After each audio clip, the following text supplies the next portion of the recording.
On va faire un petit résumé. Donc, à un près, on avait vu que la valeur approchée était un entier, qu'on devait encadrer la partie entière et qu'on devait regarder le chiffre des dixièmes.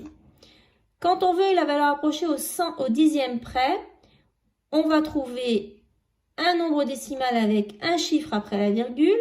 On va encadrer jusqu'au dixième et on va regarder le chiffre des centièmes. Lorsqu'on veut une valeur approchée au centième près, on va chercher un nombre décimal avec deux chiffres après la virgule. On va encadrer jusqu'au centième et on va regarder le chiffre des millièmes.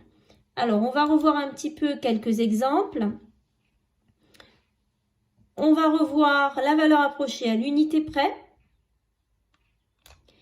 Donc, à l'unité près, j'encadre la partie entière et je regarde le chiffre des... Ah, petit souci. Voilà, je regarde le chiffre des dixièmes. 8 est plus grand, c'est le nombre après, donc 15. J'encadre la partie entière, 162. Je regarde le chiffre des dixièmes.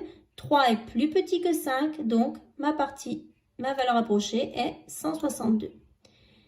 J'encadre ma partie entière. Je regarde le chiffre des dixièmes. 7 est plus grand que 5. Après 86, j'ai 87. Lorsque je veux chercher la valeur approchée au dixième près, je vais encadrer jusqu'au dixième et je vais regarder le chiffre des centièmes. 2 est plus petit que 5, donc ma valeur approchée est ce que j'ai encadré, 48,1. J'encadre jusqu'au dixième, je regarde le chiffre des centièmes.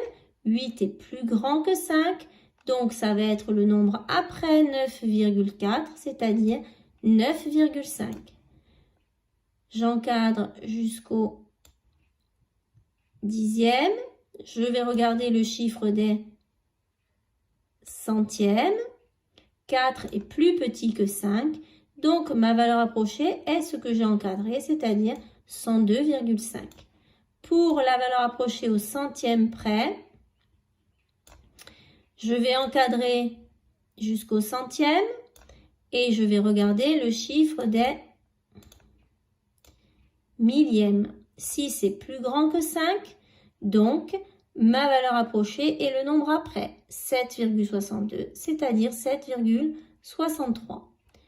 J'encadre jusqu'au centième. Je regarde le chiffre des millièmes.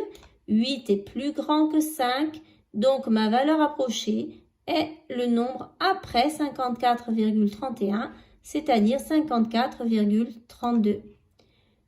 J'encadre jusqu'au centième. Je regarde le chiffre des millièmes. 3 est plus petit que 5, donc ma valeur approchée est ce que j'ai encadré, c'est-à-dire 12,62. Voilà!